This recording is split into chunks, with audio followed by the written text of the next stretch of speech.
Bismillahir Rahmanir Rahim. Welcome to the series on history, science, and faith in Islam. It is designed to foster a renewal of faith based on knowledge. This session examines the historical development of the various schools of fiqh. The triumphant advance of Muslim armies across the interconnecting landmass of Asia, Europe, and Africa brought into the Islamic Empire large masses of people who were previously Christian, Zoroastrian, Buddhist, or Hindu. Conversion to the new faith was slow.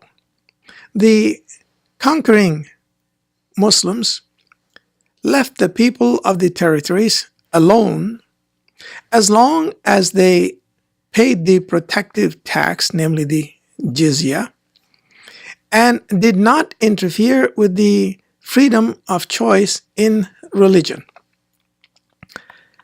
Mass conversion to Islam took place in the reign of Umar bin Abdul Aziz, that's between 717 and 719 CE, who abolished unfair taxation, tolerated dissent, and treated Muslims and non-Muslims alike with the dignity due to fellow man. Impressed with his initiatives, people in the former territories of the Sassanid and the Byzantines embraced Islam in droves.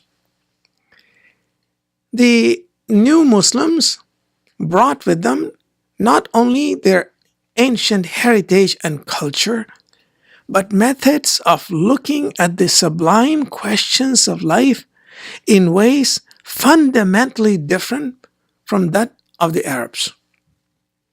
Historical Islam had to face the rationalism of the Greeks, the stratification of the Zoroastrians, the Gnosticism of the Hindus, the abnegation of the Buddhists, and the secular but highly refined ethical codes of the Taoist and Confucian Chinese.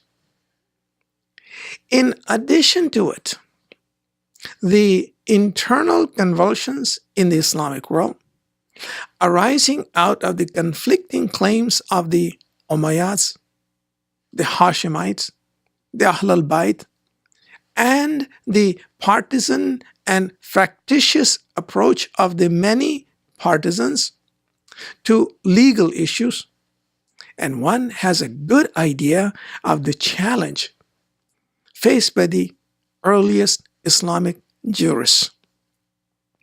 Fiqh was the doctrinal response of the Islamic civilization to these challenges.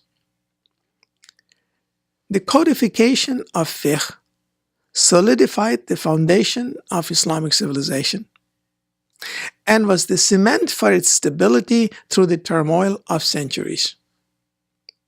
As long as the process of fiqh was dynamic, creativity and ideas flowed from Islam to other civilizations. When the process became static and stagnant, historical Islam increasingly turned inwards and became marginalized in the global struggle of humankind. Some definitions of the terms Sharia, fiqh, and secular law are in order at the outset.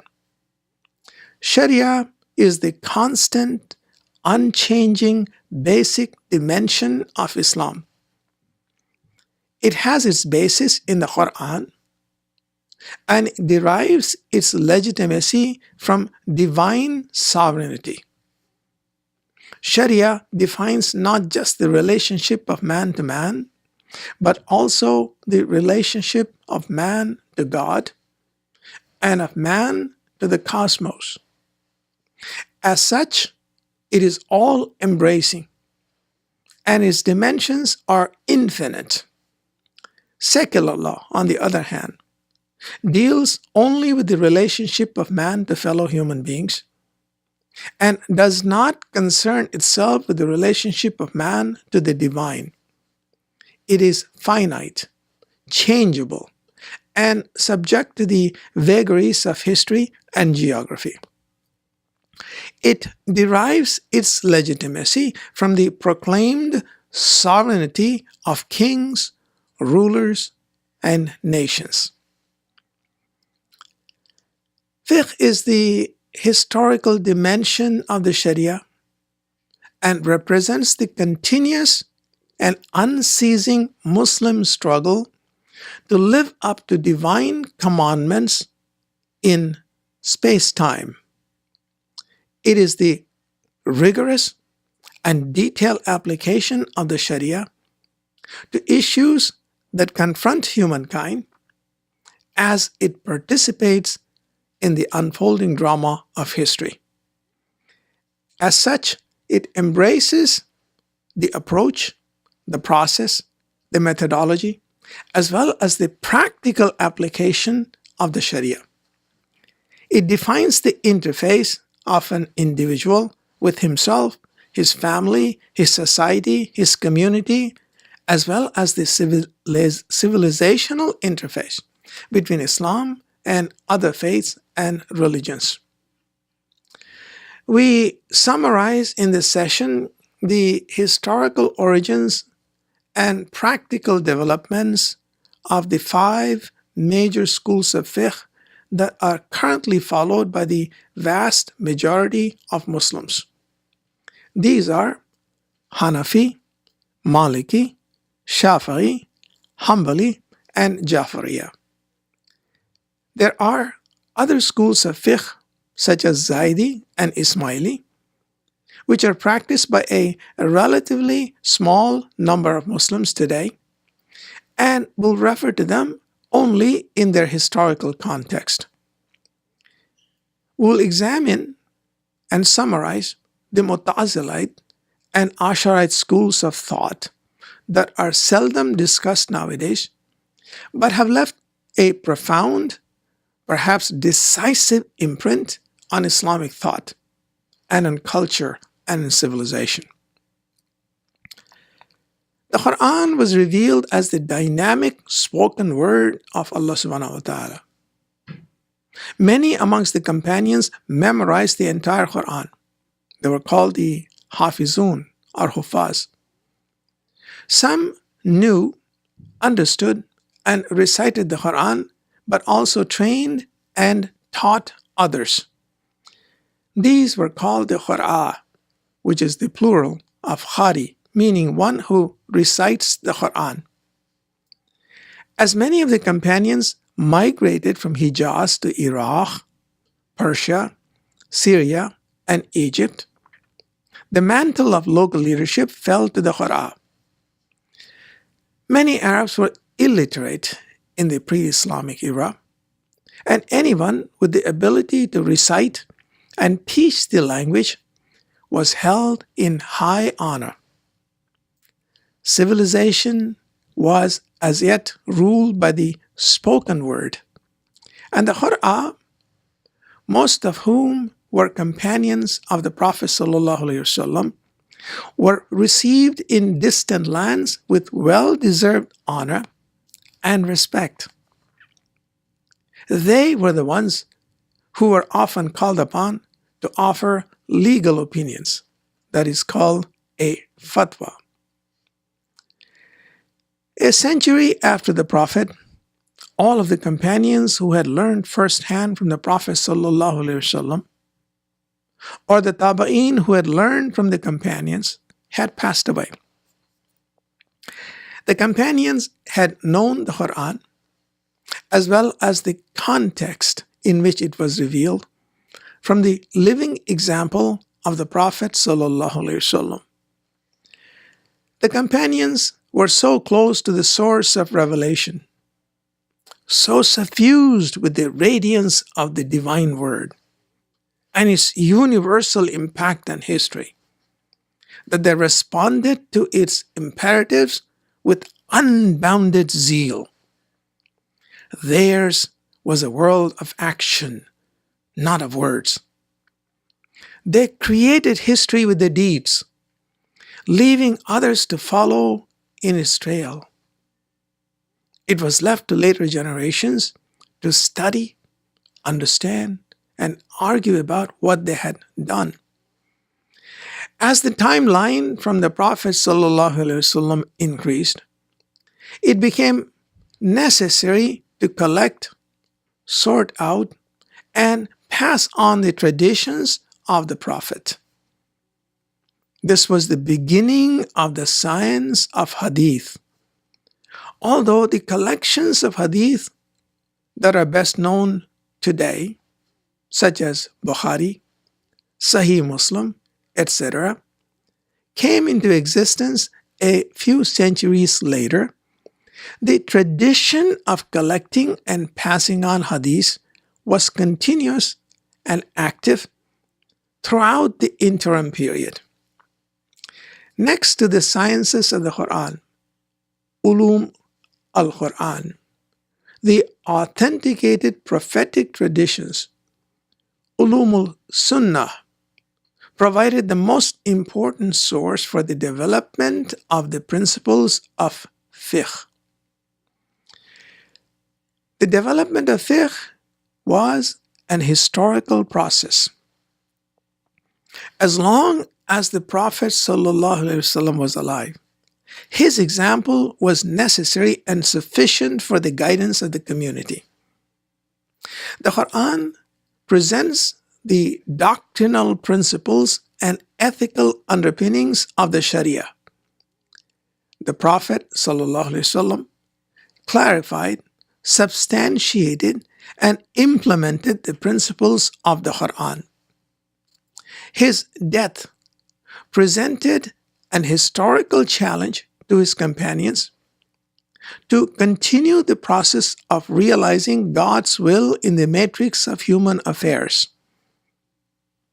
The first generation of Muslims rose to their challenge. Where revelation was explicit, or where the Prophet had given clear direction, they followed the direction. Where the Quran and Sunnah provided general principles, but no directive for explicit implementation, they used the process of consultation and reasoning to find solutions to the pressing problems of the day. With time, this methodology developed into a broad tradition that was practiced by the first 4 Caliphs. This tradition is referred to as the Sunnah of the companions, or the Ijma, namely the consensus of the companions. Such consensus was sometimes universal. At other times, it was the consensus of only some of the companions. Differences of opinion were not uncommon. Such differences were not only tolerated, they were respected. The subtle nuances of Arabic and the cosmic power of the Quranic language made differences in emphasis inevitable. These differences had their impact on the development of different schools of fiqh. Although the principles of Islamic jurisprudence were not documented until later centuries, we see the first full and complete implementation of the Sharia in a pluralistic society under Umar ibn al-Khattab radiallahu anhu. It was Umar who showed by his example that justice before the law was an Islamic duty. He established a full-fledged Department of Justice, appointed judges, and gave them specific instructions which included the following principles. All men are created equal before the law. Justice is an Islamic duty ordained by the Quran and the Sunnah of the Prophet ﷺ. Human beings are responsible for their actions. All adult Muslims are legal persons and are answerable in accordance with the Sharia. The burden of proof falls on the plaintiff. All parties must be allowed to produce evidence for their positions. If evidence contradicts a judgment, then the judgment must be revoked. When the Quran and the Sunnah of the Prophet ﷺ are silent on a matter, then extrapolation may be used from similar cases. The collective will of the Muslim community provides a legitimate basis for law. These principles were incorporated in later centuries by successive Muslim dynasties in their jurisprudence and in the canons of jurisprudence. Further challenges emerged with time. As the companions passed away, intellectual leadership of the community passed on to the tabi'in, namely those who had followed or learned from the companions. This was the second generation of Muslims. With time, this generation too passed away. The infusion of non-Arab blood into the Islamic milieu in the 8th century presented additional challenges to the Islamic jurists. There emerged the mujtahideen and the fuqaha, who successfully took on these challenges. In the process, choices had to be made, and these choices modulated and transformed Islamic history. It is a truism that great men and women create history. It is also true that historic events create great men and women. The tide of events in the 2nd century of Hijrah gave birth to scholars who systematized the sciences of fiqh. Medina and Kufa were two of the prime centers of learning in the early years of Islam. Medina was the city of the Prophet, and the people of Medina had close access to prophetic traditions. However, Medina, as the heart of the Islamic empire, was insulated from the challenges of ideas from neighboring civilizations. Kufa, on the other hand, located at the confluence of Arabia and Persia, was a melting pot and was more susceptible to foreign ideas. It was from Kufa that the Umayyads ruled Iraq Arab, meaning modern Iraq, Iraq Ajam, meaning Western Persia, Pars, which is Central and Southern Persia, Khorasan, and Western India, which is today's Pakistan. The Kufans had somewhat less of an access to the traditions of the Prophet, but they were at the front of the challenges of ideas from the neighboring Greek, Persian, Indian, and Chinese civilizations. It was but natural that Medina and Kufa would become the earliest centers of schools of jurisprudence. Thus, the earliest developments in fiqh centered around Medina and Kufa were exposed to somewhat different geographical and historical challenges. These two schools were referred to as the Madinite school and the Kufic school. The first and foremost scholar of the Kufic school was Imam Abu Hanifa. The first scholar of the Madinite school was Imam Malik, and after him, Imam Shafi'i. There was a parallel and simultaneous development of the Ja'fariya school, named after Imam Ja'far. The fiqh of Imam Ahmed ibn Hanbal was of a somewhat later period and was a result of the political and intellectual turmoil in the 8th century. The genius of Imam Abu Hanifa lies in his vision of fiqh as a dynamic vehicle available to all Muslims in all ages. He saw Islam as a universal idea, accessible to all people in space and time.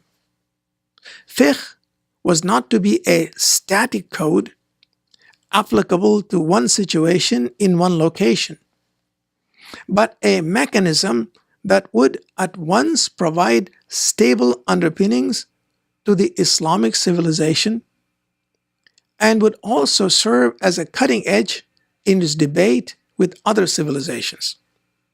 He saw that the rigorous and exacting methodology of the Madinite school might suffocate the ability of jurists to cope with unforeseen challenges presented by new situations. Therefore, he expanded the base on which sound legal opinions stand. According to Imam Abu Hanifa, the sources of fiqh are the Quran, the Sunnah of the Prophet ﷺ, ijma or consensus of some, not necessarily all of the companions, qiyas, that is, deduction by analogy to similar cases which had been decided on the basis of the first three principles, and lastly, istihsan, namely, creative juridical opinion based on sound principles, and hasana, that which is good. With the acceptance of istihsan as a legitimate methodology, Imam Abu Hanifa provided a creative process for the continual evolution of fiqh. No Muslim jurist would be left without a tool to cope with new situations and fresh challenges from as yet unknown future civilizations. One other term needs clarification here. That is ijtihad, from the root word jahada, meaning struggle. Ijtihad is the disciplined and focused intellectual activity whose end result is ijma or qiyas or istihsan. Ijtihad is a process. The Hanafi and Ja'fariya schools provide the greatest latitude for ijtihad. However, there are differences in emphasis. In the Ja'fariya school, emphasis is on the ijtihad of the imams. In the Hanafi school, emphasis is on the ijtihad of the companions of the Prophet. But the ijtihad of the learned jurists is also acceptable. There are also differences between the Kufic schools of fiqh and the Madinite schools of fiqh in the latitude allowed for ijtihad. The ijma or consensus of the Madinite school is primarily through evidence or correlation with the Sunnah of the Prophet. The requirements for ijma or consensus in the Kufic schools are somewhat more liberal and include not only evidence from the Quran and the Sunnah of the Prophet, but also ijtihad of some of the companions or of learned jurists. Imam Abu Hanifa did not establish the school of fiqh named after him, nor did he personally document his methodology. It was not until the 11th century that the Hanafi school was fully elucidated and documented. In the 10th century onwards, the Hanafi school received patronage from the Abbasids in Baghdad. The Turks loved the egalitarian disposition of Imam Abu Hanifa, as well as the creative aspects of the Hanafi fiqh. When they embraced Islam, they became Hanafis and its arch defenders. The Seljuk Turkish dynasties in the 11th and 12th centuries, as well as the Ottomans, endorsed the Hanafi fiqh. The Timurids, Turkomans, as well as the great Mughals of India were its champions. For these historical reasons, the Hanafi school is the most widely accepted of the various schools of fiqh in the Muslim world today. Most of the Muslims of Pakistan, India, Afghanistan, Central Asian republics, Persia, Turkey, Northern Iraq, Bosnia, Albania, Skopje, Russia, and Chechnya followed the Hanafi fiqh. Persia, until the 16th century, was primarily Hanafi. Today, it is mostly Ithna Ashari. A large number of Egyptians, Sudanese, Eritreans, and Syrians are also Hanafis, although, as we shall elaborate later, for reasons rooted in geography, the Maliki and Shafi'i schools are also well established there. The Madinite school was much more orthodox in its approach to fiqh. Living in the city of the Prophet and growing up in the cradle of Islam, the Madinite school attached the utmost importance to the Sunnah of the Prophet ﷺ. The first and foremost scholar of the Madinite school was Imam Malik bin Anas, who passed away in the year 795 CE. He spent most of his life in Medina, and like Imam Abu Hanifa in the previous generation, took issue with the ruling Abbasids on juridical matters for which he was publicly flogged and imprisoned. Concerned that the istihsan of Imam Abu Hanifa would open the gate to unwelcome innovation, Imam Malik tightened the rules of ijma while accepting the primacy of the Quran. He insisted on the consensus of all of the companions as the basis of verified sunnah, as compared to Imam Abu Hanifa, who maintained that the consensus of some of the companions was a sufficient basis for jurisprudence. The Maliki school spread through Egypt, Libya, Algeria, and Morocco through the Hajj. The North Africans visited Mecca and Medina and learned their fiqh from the Madinites. They had little reason to visit Kufa and Iraq, and therefore had only occasional contact with the Hanafi school.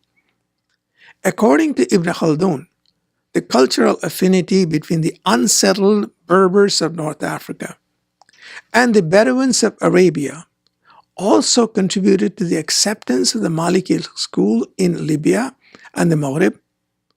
From North Africa, the Maliki school spread to Spain and was the only official school sanctioned by the Umayyad dynasty in Khartaba, that's Cordoba.